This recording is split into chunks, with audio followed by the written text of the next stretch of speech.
One of the biggest hidden costs of running a hospitality business isn't financial, it's emotional. When you're constantly carrying the weight of everything, the numbers, the staff issues, the customers, the bills, something quietly shifts inside. You start to detach and you go numb. You put on the smile, you're nodding in the right places, and you tell yourself you're holding it all together. But the truth is you're not really there anymore. You're pretending to care when inside you're just trying to survive the day. And here's the dangerous bit. That doesn't just stay with you. It leaks into your team, into your guests, and into your family. Welcome to the Lead Well channel, where we help hospitality leaders protect their well-being, lead with clarity, and build businesses that doesn't break them. If that sounds like something that you need in your life, hit subscribe so you don't miss the next video. Hi, my name's Trevor. I run a multi-award-winning restaurant and cocktail bar, but I didn't come from hospitality. I built my business from the ground on up, learning on the job, figuring it out in real time, and somewhere along that journey, I convinced myself that the only way to survive the pressure was to shut off emotionally. I can picture it clearly. A staff member would come to me with a problem and I'd stand there nodding, giving the right answers, but inside I wasn't listening. I was just thinking, how do I get through the next hour without falling apart? At the time, I thought I was protecting myself. If I didn't feel it all, maybe I wouldn't break under the weight of it. But what I didn't realize is that by cutting myself off, I wasn't actually protecting anything. I was bleeding out into the business without knowing it. My staff could feel I wasn't really present. My wife could tell I was mentally absent when I was sitting next to her, and slowly I started to lose the part of me that actually cared. In this video, I want to talk about the hidden cost of carrying it all, the emotional detachment, the numbing, the pretending.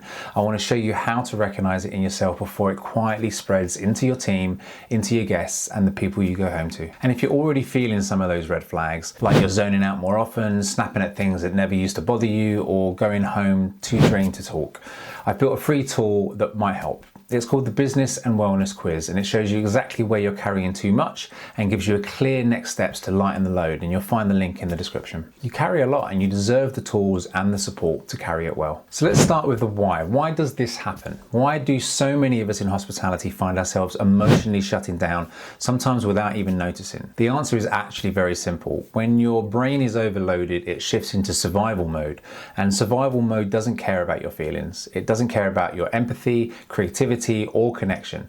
Survival mode just wants to get you through the shift, get you through the crisis, and to do that, it quietly flips a switch. You stop feeling as much, you stop processing as deeply, you still show up physically, you're behind the bar, you're in the kitchen, you're at the manager's desk, but emotionally, you're no longer there, and you're nodding along, but you're not really present. And here's the kicker. In hospitality, we actually get very good at faking it.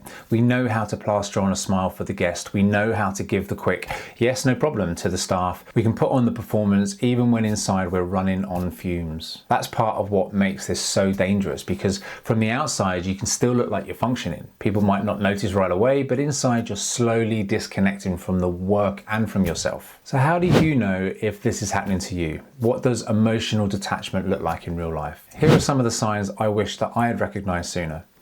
You find yourself zoning out during conversations, almost like you're there in body, but you're not there in mind. You go home at the end of the day with nothing left in the tank. You sit on the sofa, you stare at the TV, and you're just empty. You start snapping at small things that never used to bother you. A drink order slightly wrong, a staff question asked at the wrong time.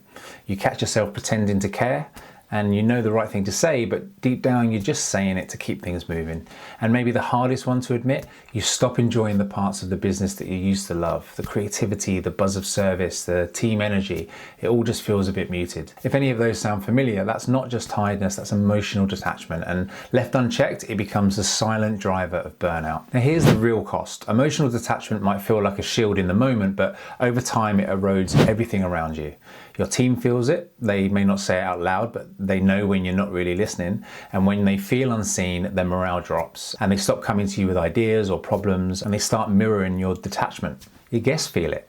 Hospitality is built on connection. When you're not genuinely engaged, they pick up on it. The atmosphere changes, service feels mechanical instead of warm. That little spark that makes your venue special, it starts to fade. Your family feels it. You walk through the door after a long shift, and instead of being present, you're still shut down. You give your loved ones the leftovers of your energy, and over time that creates distance and resentment. This is the hidden cost of carrying it all. Not just the exhaustion, not just the stress, but the slow, quiet loss of your genuine care. And once that starts to slip, everything else follows. Next, we're going to go deeper into how to check yourself daily so that you notice detachment early, reflection prompts and awareness checks, practical ways to re-engage without burning yourself out, and where the burnout red flags checklist ties in as a kind of preventative tool. The hardest part about emotional detachment is that you often don't notice it in yourself until it's already started leaking into everyone else. So how do you catch this early?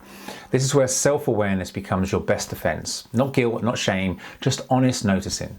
And here's a few reflection prompts that can help. Am I really here right now? Next time you're in a conversation with a team member or even with your partner at home, ask yourself, am I actually listening or am I just nodding along? How much energy do I have left? At the end of the day, check in with yourself. Are you completely drained every night or do you still have something left to give? If the tank is always empty, that's a sign that something needs shifting. What's irritated me? Pay attention to the small irritations. If things that never used to bother you are suddenly getting under your skin, it's not the thing itself, it's that emotional bandwidth that's running out. When was the last time I felt joy at work? This one's powerful. If you can't remember the last time you felt a genuine spark in the business, that's your wake-up call. None of these questions are about criticizing yourself. They're about noticing the cracks before they widen, because the earlier you see it, the easier it is to shift. So once you notice detachment, what do you do about it? How do you engage without pushing yourself harder? The answer isn't more effort, it's small resets, micro check-ins. Before you walk into a conversation with your team, take 5 seconds. Ground yourself, one deep breath, one thought. I want to actually hear them. That little pause will change the whole tone. Daily boundary moments. Create a clear line between work mode and home mode. For me, that started with something simple, like taking a few minutes in the car before walking through the front door, just reminding myself that my wife doesn't need the business owner right now, she needs me. That mental shift gave me back presence at home. Protect your golden hours. If mornings are when your mind is sharpest, don't spend them answering supplier emails. Use that time for the leadership work that requires presence, strategy, team direction, and decisions. That way, by the time you're tired, the most important work has already been done. I have a video on this, I'll put it somewhere at the top of the screen. Name it instead of hiding it. If you're having an off day, tell your team. You don't need to unload on them, but saying, I'm not on my best today, does 2 things. It sets realistic expectations and it models honesty. That builds trust instead of confusion. These aren't huge sweeping changes. They're little resets that slowly pull you back into a connection with yourself and the people around you. And over time, they stop detachment from becoming your default mode. Here's the truth. You can run a business in survival mode for a while. You can detach, you can go numb, push through, and from the outside, everything looks fine, but it comes at a cost because hospitality isn't just about food and drink, it's about people, and people can feel when you're not really there. Your team wants a leader who sees them. Your guests want an experience that feels alive. Your family wants your presence, not just your body in the room. And all of that depends on you being genuinely engaged. Now, I'm not saying you have to be on all the time. That's not realistic. But the more you can catch yourself sliding into detachment, the faster you can reset and reconnect. And that's the difference between burning out silently and building a business that feels good to run. This is exactly why I created the Burnout Red Flags checklist. It's a simple, practical tool that helps you notice the signs of detachment before they spiral. It walks you through the early patterns, zoning out, irritability, loss of joy, and it gives you a way to track them over time. Think of it like a mirror. It's not about judging yourself, it's about holding up a reflection and saying, this is where I am right now. Because the earlier you see those red flags, the easier it is to course correct before it costs you your energy, your team, or your relationships. If what I've talked about here is hitting home, make sure you go and grab the free business and wellness quiz that I talked about earlier. It will show you where your detachment and burnout might be already creeping in, and it'll give you a personalized insight into how to fix it. The link's in the description.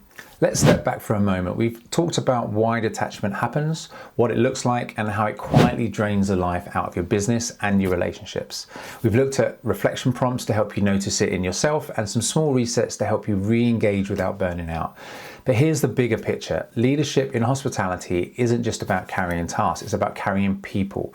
And when you numb out, you're not just protecting yourself from the weight of the business, you're cutting yourself off from the very connections that make it worth running in the first place. I know how tempting it is to stay in that numb place when you've been through years of long hours and constant firefighting. Detachment can feel like relief.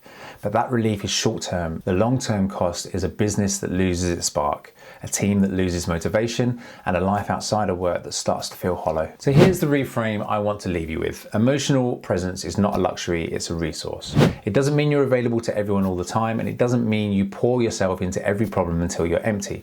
It means you're intentional about where your energy goes. Instead of trying to carry it all, you learn to carry what matters most. And when you do, something shifts. You don't just pretend to care, you actually do. You don't just nod through conversations, you connect. You don't just survive another day, you start to enjoy parts of it again. That's the point of leading well, not to become some perfect, unshakable leader, but to create a rhythm where you can show up as yourself without shutting down. So let's recap this video. The hidden cost of carrying it all is emotional detachment. It happens because your brain goes into survival mode when overloaded. It looks like zoning out, snapping at small things, and going home drained and pretending to care. The cost shows up in your team, your guests, and your family, all of whom feel the distance, even if you don't say a word. You can catch it early with reflection prompts like, am I really here? How much energy do I have? And when was the last time I felt joy in my work? You can start to re-engage with small resets, micro check-ins, daily boundary moments, protecting your golden hours, and naming how you feel instead of burying it. And you can use tools like the Burnout Red Flags checklist and the Business and Wellness quiz to see where you are right now and get clear next steps. The key message: detachment isn't weakness, it's a red flag, and noticing it is the first step to building a business that doesn't drain the life out of you. I want you to hear this. You don't have to live in survival mode. You don't have to numb yourself to get through the day, and you don't have to carry it all alone. I know how easy it is to think that you're protecting yourself by shutting down, but the truth is, the more you disconnect, the more it costs you, and the sooner you notice it, the sooner you can take back control. So here's my invitation. Take the quiz, download the checklist, and start noticing the patterns. Don't wait until detachment has become your normal. Catch it now while you still have the energy to shift. Because you deserve more than just getting through. You deserve to build something that gives back to you, not just takes from you. And remember, you matter too. Don't forget that.